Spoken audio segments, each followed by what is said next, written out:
Hello, my name is Denise, and I live in a beautiful city called Burnaby. I grew up in China. After living in China for more than 15 years, I learned a lot about this awesome city called Zhongshan. Young individuals in Zhongshan are actively implementing sustainable living principles. Let's explore how they're making a difference and check it out. Upon arriving in a new city, I make it a point to visit the old town of each city center, as it provides a rich reflection of each city's cultural identity. Where I'm standing right now used to be the abandoned shipyard.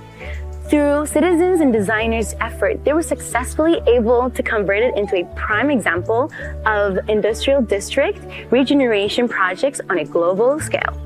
But to truly understand its story, let's hear it from someone that has experienced it all and went through all the processes. 这里原来是个造船厂，你看，从铺地开始，包括旧的厂房、旧的机器，都代表一种工业文明的一种语言。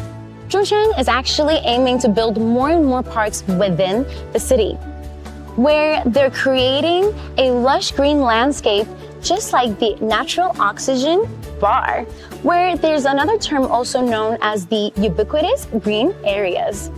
Except the city center, I'm very keen to visit the rural area of Zhongshan to actually witness the innovative ecological practices embraced by the local residents. I'm at Qixi Village, located in Zhongshan's southern region close to Wuguishan. The village is home to a group of nature-loving youngsters who pursue sustainable living. Together, they are creating a new and unique community. Qixi Life Farm is the beating heart of this whole village.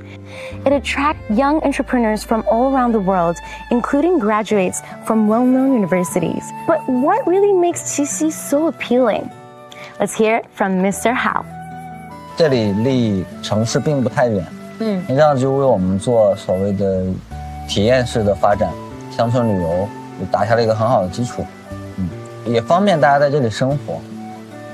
那我们在这里其实构建了一个多元化的产业模式，这里不光有农业，那你还看到有很多的手工艺人，对，那除这之外还有民宿，那甚至我们会有很多的社区活动，比方说我们会一起轮流做饭，轮流做饭是一个能够让大家幸福感更高的一件事情。What stood out to me the most during this trip is how the city is filled with lovely gardens. What's truly remarkable is the collaboration within the youth in creating more green homes. I'm very impressed by the shared environmental consciousness of both Zhongshan and Burnaby.